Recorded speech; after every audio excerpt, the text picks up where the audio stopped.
तो दोस्तों अपने सरल पोर्टल पे चलते हैं। सरल की जो वेबसाइट है वो मैंने डिस्क्रिप्शन बॉक्स में दे दी है, सरल haryana.gov.in। इसमें यहाँ पर आप लॉगिन करेंगे। ये देखिए मैंने मेरा आईडी पासवर्ड इसमें ऑलरेडी डला हुआ है। कैप्चा कोड डाल के मैंने इसमें लॉगिन किया। लॉगिन करने के बाद ये भी इंटरफेस आपके सामने आ जाएगा। इसमें अप्लाई फॉर सर्विसेज पे क्लिक करेंगे आप, विव ऑल सर्विसेज। विव ऑल सर्विसेज करके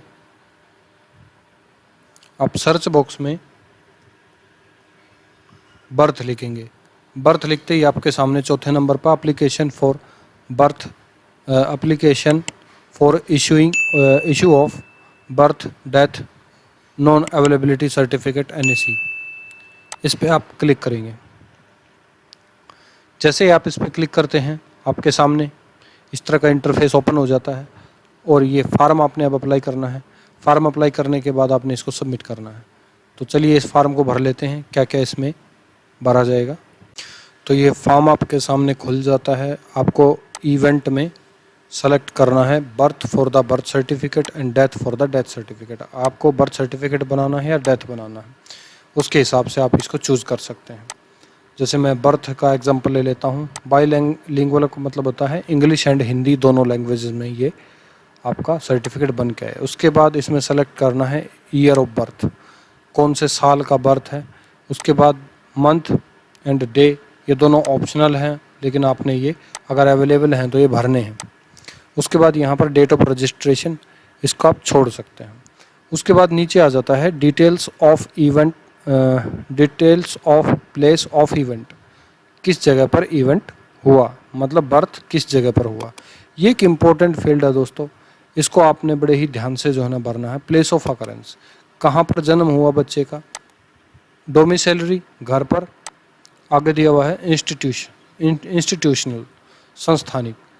डोमिसाइल, घर पर, अगर घर पर हुआ है तो अर्बन और रूरल, कौन सी जगह पर हुआ है। अर्बन मतलब शहर में, रूरल गांव में, इनमें से किस जगह पर जो है ना आपका बच्चे का जन्म हुआ, वो आपने सही से सेलेक्ट करना है। फॉर एग्जांपल मान लीजिए अगर किसी बच्चे का किसी इंस्टीट्यूट में जन्म होता है तो मैं इंस्टीट्यूशनल कर देता हूँ। अर्बन एरिया में हुआ है तो अर्बन में कर देता हूँ। मान लीजिए किसी प्राइवेट स्कूल में, प्राइवेट हॉस्पिटल में हुआ है तो मैं यहाँ पर कर देता हूँ प्राइवेट हॉस्पिटल, नर्सिंग होम्स। उसके बाद म्यूनसिपैलिटीज़, इस पर आप क्लिक करेंगे। सेलेक्ट रजिस्ट्रार, जैसे आपको पता करना है कि आपके जो एरिया में है म्यूनसिपल कमेटी पड़ती है, म्यूनसिपल काउंसिल पड़ती है या म्यूनसिपल कॉरपोरेशन पड़ती है। तो हमारे यहाँ पर म्यूनसिपल कमेटी जो है ना पड़ती है, तो म्यूनसिपल कमेटी में यहाँ पर सेलेक्ट करता हूँ।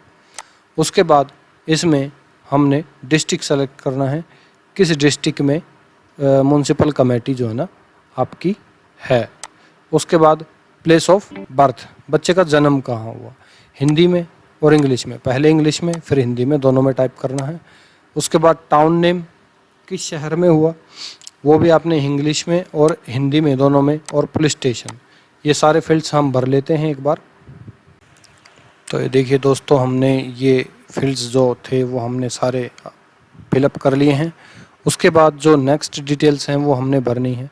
Name of the personal detail to whom certificate required, जिसको सर्टिफिकेट की ज़रूरत है उसकी डिटेल्स यहाँ पर दिया हुआ है। नेम इंग्लिश, नेक्स्ट कॉलम में दिया हुआ है हिंदी।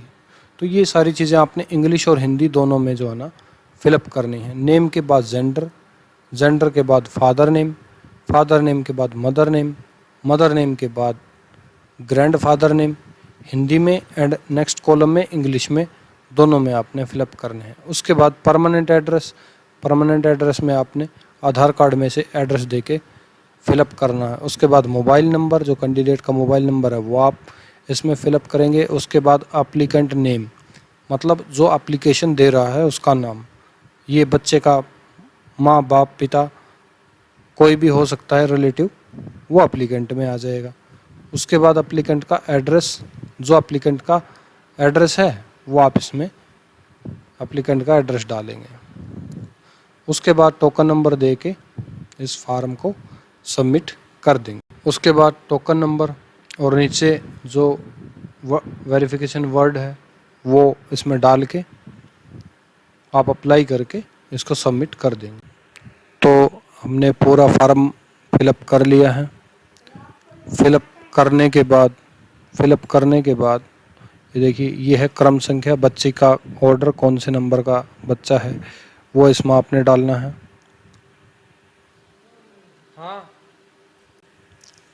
उसके बाद सबमिट पे आप क्लिक करेंगे। सबमिट पे क्लिक करते हैं, पूरा फॉर्म आपके सामने दोबारा से आएगा।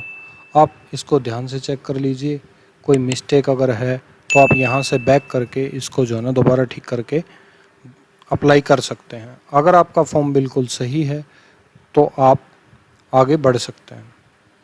फॉर्म को चेक करने के बाद अटैच अनेक्सर्स पे क्लिक करेंगे।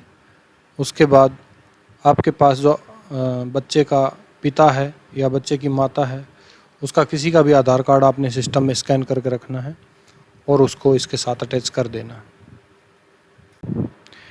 फॉर एग्ज़ाम्पल देखिए, इसमें सिर्फ आइडेंटिटी प्रूफ के लिए सिर्फ एक ही आईडी दे रखी है, आधार कार्ड, वो मैंने अटैच कर दी। अटैच करने के बाद आप इसको सबमिट करके मेक पेमेंट कर देंगे। मेक पेमेंट करते ही आपका जो है ना नेक्स्ट पेज, पेमेंट वाला पेज आ जाएगा। यहाँ से इसकी फ़ीस काट दीजिए। फ़ीस काटने के बाद आप इसका प्रिंट आउट निकाल सकते हैं। तो ये था बर्थ सर्टिफिकेट बनाने का प्रोसेस। बर्थ सर्टिफिकेट बनाने के लिए सिर्फ़ और सिर्फ बच्चे के माँ बाप में से किसी एक का आधार कार्ड अगर आपके पास है तो आप इसको अप्लाई कर सकते हैं। तो बर्थ सर्टिफिकेट बनाने का प्रोसेस सरल से इस तरीके से आप कर सकते हैं। तो दोस्तों, अगर ये वीडियो आपको अच्छा लगा और अच्छी वीडियोस देखने के लिए आप मेरे चैनल को सब्सक्राइब कर सकते हैं। लाइक करिए मेरे वीडियो को और शेयर कीजिए दोस्तों के साथ, क्योंकि एक वीडियो को बनाने के लिए बहुत मेहनत लगती है। अगर आपकी हेल्प हुई इससे तो आप इस चैनल को सब्सक्राइब करके ज़रूर जाएं। धन्यवाद दोस्तों।